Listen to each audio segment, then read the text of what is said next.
बैठ जाओ बैठ जाओ बैठ जाओ। कलाकार नहीं है, कलाकार जो गाएगा वही कलाकार है। कलाकार आप लोगों को रिझाने के लिए आया तो वो आपको रिझा दिया। क्यों रिझाया ना आपको? ऊंचात करो नीचात करो, किया ना? हमें नहीं कहना है। हमने तो महाराज आलू सिंह जी महाराज की ठोकर खाई है। काफी आदमी प्रेमी यहाँ बैठे हैं। ये रामविलास बेटा खड़ा हो एक बार यार, पुराना आदमी तू भी देखा मुझे को तो एक आदमी ही दिखा। महाराज आलू सिंह जी ने खूब नाच नचाया।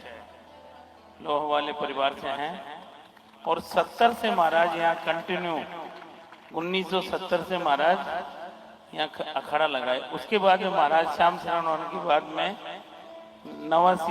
2 अक्टूबर 1989 के बाद में लगातार कंटिन्यू में लगातार गंगानगर आप लोगों के बीच में आता हूँ और हर बार कहता हूँ ये बात कि जो गाएगा सो ही बाकी बिन बोले रह जाएगा। देखो कलाकार आता वो आपको रिझाने के लिए आता, बाबा को नहीं।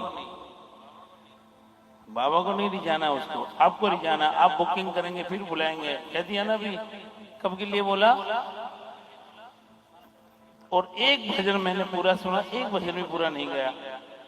हनुमान चालीसा आप पढ़ेंगे पूरा गाएंगे या आधा करेंगे? बोलो श्याम चालीसा। तो फिर भजन जिस वक्त ने बनाया है और जिसका भोग नहीं मिले तो आपको फल ही नहीं मिलेगा। और जो उसमें शाखाएं टहनी जुड़ी है वो आप चरणों तक बाबा तक नहीं पहुंचाओगे, आपका कार्य सिद्ध नहीं है। होगा? खड़े हो यार, रामविलास बैठ गए, खड़े गए हो। ये देखो 37 साल से तो मैं कंटिन्यू आ रहा हूँ। महाराज के समय भी आया था यहाँ और श्रृंगार मंत्री, इसको मैंने श्रृंगार मंत्री का दर्जा दे रखा है। पहले सत्संग भवन में श्रृंगार का काम ये करता था पूरा बाबा का, लेकिन काफी चेले चपाटी खूब तैयार कर दिए इसने। और आज का भी श्रृंगार बड़ा भव्य है, इन बच्चों ने मिलकर किया है। बाबा का श्रृंगार बहुत ही बढ़िया, बहुत सुंदर है। इनके लिए बहुत बहुत बधाई। बाबा श्याम इनकी मनोकामना पूर्ण करें। बोल खाटू। लेकिन सभी को बोलना है, सभी को गाना है, क्योंकि मेरा काम है आपके मुखार वंशी श्याम का नाम निकलाने का और श्याम का काम है गिरते से थामने का। देख लो कितना भजन है इसमें, भजन कितना है। और ये तो कलिकाल का देव है। अपने मीराबाई है, नरसिंह भगत है, कर्माबाई है, देशनो कन्नी माता बगल में, ये सब कलयुग के तो अवतार है। कलिकाल में प्रभु को याद किया, प्रभु को प्रकट किया। अब क्या हुआ? कलयुगी तो है। 507, 508, 509 साल इतने ही हुए हैं सभी को। मीराबाई को, कर्माबाई को, नरसिंह भगत को, देशनो कन्नी माता तो 507 बरस पूर्व प्रकट हुआ। आपके बगल में ही है, 250 किलोमीटर। तो ये कलयुग तो है, लेकिन तुम क्यों भटके? कोई गंदा काम होता है तो कहते हैं क्या ये कलयुग है। अरे कलयुग इधर भी तो है। कलयुग केवल नाम आधारा, सुमर सुमर नर उतर ही पारा। तो प्रभु का नाम लो ना। कलिकाल में साक्षात बैठा है प्रभु। किसी भी देवी देवता के जाओ, तन से मन से याद करोगे तो आपका कार्य सिद्ध होना ही होना। और ये तो दरबार से भगवान विष्णु का अवतार कृष्ण, कृष्ण का अवतार श्याम है और कलिकाल में बैठा है खाटू धाम में। पूरे संसार में ब्रांच है, हेड ऑफिस नहीं है। जाना तो पड़ेगा खाटू ही आपको। क्या यहाँ से सारी फाइल खाटू ही जाएगी, यहाँ नहीं स्वीकृत होगी। लेकिन तुम्हारा जोर होगा, जोर कौन सा? भजन। श्याम का नाम आपके मुखार बन से निकले, प्रभु का, हरि का नाम आपके मुखार बन से निकले, तो बेटा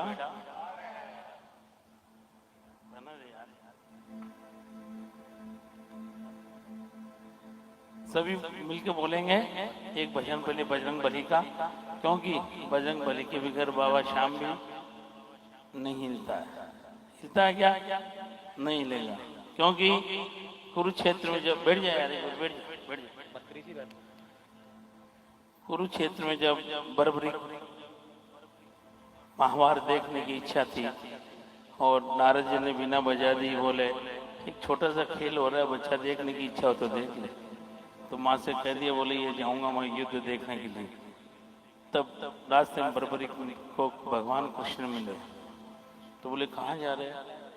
बोले ये महाभारत का छोटा सा कोई युद्ध हो रहा है देखने के लिए, केवल देखने की तमन्ना थी। क्या थी? केवल देखने की तमन्ना, सीख देना नहीं था इसको। क्यों देता? इसलिए देखने की तमन्ना थी। भगवान कृष्ण वहां मिले रास्ते में ब्राह्मण के वेश में। बोले कहाँ जा रहे हैं? बोले ये कुरुक्षेत्र का युद्ध हो रहा है, वो देखने के लिए जा रहा हूँ। बोले वहां तो बड़े बड़े योद्धा लड़ेंगे, भीम की गदा चलेगी, भगवान का सुदर्शन चक्र चलेगा, अर्जुन का बाण चलेगा, तो क्या करेगा वहां? 12.5 साल की अवस्था में बाबा ने शीश का दान दिया था बरबरी को। ए भैया बिटिया सुन ले मेरी बात, मैं भी पागल आदमी को नहीं पूरी रात काली कर रही हूँ, बदबा तेरे पीछे बड़ी मुंह छुपा ली। हर बच्चा पर, हर माता बहनों पर, हर आदमी मेरी नजर रहती। शायद श्याम बाबा आपको देखने में चूक जाए, क्योंकि आपकी नजर उधर होगी तो ही देखेगा वो, मेरी तरफ देखेगा तो नहीं देखेगा। तब भगवान बर्बरिक को कृष्ण ब्राह्मण के वेश में मिले तो बर्बरिक ने कहा वहां तो बड़े बड़े योद्धा लड़ेंगे। तो बोले मेरे पास तो 3 बाण हैं, काम में नहीं लिया। आज कहते ने 3 बाण धारी, तीनों बाण चलाओ। और चलाया कहाँ? कंधे में हिलाए नहीं इसने, चलाया कहाँ? क्या क्या बोल देते हैं, क्या क्या वजन बना देते हैं ये भगत। मुझे अचंभित होता है, आश्चर्य होता है, उनसे कुछ नहीं लो इस बाबा से। 3 बाण चलाए नहीं, कहाँ चलाया? आदि देवी देवता की शक्ति भी भगवान कृष्ण ने अपने पास रख ली। कुरुक्षेत्र में शीश का दान दिया। बर्बरी भगवान कृष्ण ने कहा कल कहाँ मिलूंगा आपको, 3 बाण है मेरे पास। तो बोले इसने क्या करेगा? बोले एक ही बाण से पूरा ब्रह्मांड नष्ट कर दूंगा, वो बाण तरकश में वापस आ जाएगा। तो भगवान कृष्ण इजाजत जी बोले चलाओ बार, एक पत्ता पैर के नीचे दबा ली। स्कंद पुराण में एकदम स्पष्ट लेकर, लेकिन इसको नहीं समझते। मैं कह दूंगा 3 शीश ले जाओ, इत्र की चढ़ाओ, बाबा राजी हो जाओगे, हो जाओगे ना? कौन है? जन्माष्टमी मेरे पैर में कांचगढ़ को बैठे मंदिर में सेवा करते थे। तो लोगों की बखान मत आओ, तुम तुम्हारा दिमाग लगाओ, इतना सोचो। अन्न खा रहे हैं, सेवा कर रहे हैं प्रभु की। माँ बाप की सेवा, सनातन धर्म क्या है? सेवा ही तो है। माँ बाप की सेवा करोगे तो प्रभु मिल जाएगा तुमको। ये तो कोलिकाल, ये आश्रम खोल दिए और खोल दिए, माँ बापों के लिए थोड़ी खोला। लेकिन अपने आपको कुछ ज्ञान नहीं है, अनुभव नहीं है, इसलिए वृद्ध आश्रम खोल दिया। एक जगह मैंने देखा था, यहाँ बैठा भी है वो जोधपुर वाला, ये बैठा, उसके 3 बच्चे थे, एजेंसी थी उसके, बेटों को दे दी, माँ बाप बूढ़े आश्रम में डाल दिया। तो मैं भी चला गया वहाँ। तो वो 1 किलो केला और सेव लेकर गए हो। मुझे यार केला सेव खिला तो आश्रम आने की जरूरत ही कौन थी आना, ठीक है? तो देखो सबसे बड़ा कर्म है माँ बाप की सेवा। आपका घर का पालन पोषण करके परित क्या भगवान ने भेजा, तुमको जन्म दिया पृथ्वी पे कि अपना भला तो करूँ मैं, मेरा परिवार का मेरा भला तो करूंगा, लेकिन इसके अलावा परित में क्या करता हूँ? वो पूंजी जुड़ती है भगवान की, वो है भजन। पैसा नहीं है, पैसा तो यहीं आया रहे चला जाएगा। तब भगवान कृष्ण ने कहा उसको, जैसे ही बाण चलाया, बाण पीपल के पत्ते छेदते हुए पाताल में चला। भगवान ने तत्काल अपना पैर हटाया, क्योंकि वो पत्ता एक पैर के नीचे दबाया था। भगवान कृष्ण को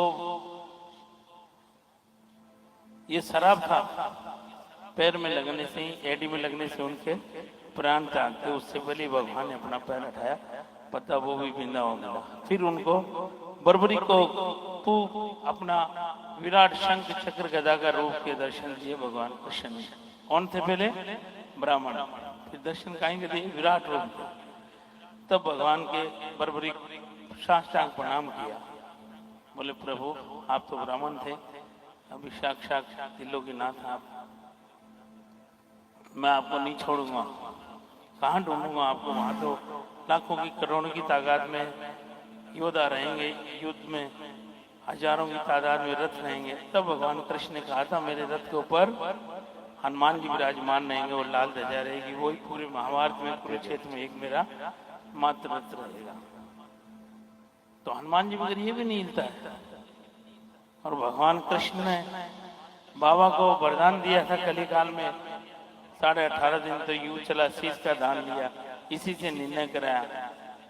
तो इसने कहा प्रभु आपका सुदर्शन चक्र चल रहा था, द्रौपदी काली के रूप में लव भी, ये जो माता शक्तियां ना कम नहीं है, लेकिन इनको तुम भी मानो और ये तुमको माने तब है। लेकिन आजकल टीवी में देख के कहे आजकल ये हुआ है, अरे ये क्यों है जूतोरा के पैर में है? भाई कंट्रोल तो तुम्हारे हाथ में है ना, बच्चों को सिखाना, पढ़ाना, रखना, रख रखाव करना। मेरे छोटे से पोतो है, अभी वहां कीर्तन था कहाँ, देश नौ माइक और छोड़े, वो केवल 13-14 महीना में है, वो शाम को ही बच्चों है, तीनों माइक अपने पास रख लिया, रहा करता रहा, चाहे भजन आए नहीं है। वो संगति का साथ है, संगति का फल है।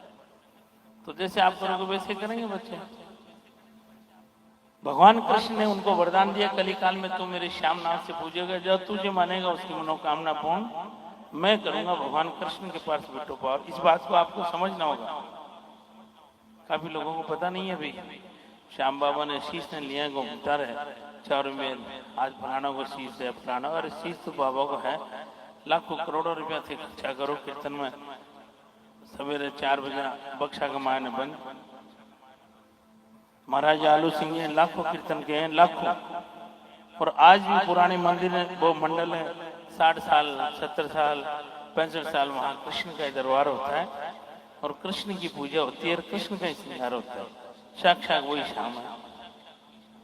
श्याम मित्र मंडल कलकत्ता है, श्याम मंडल वाराणसी है, श्याम मंडल रांची है, जयपुर में भी 4 मंडल ऐसे हैं जहाँ कृष्ण का दरबार लगता है, सेवा श्रृंगार होता है।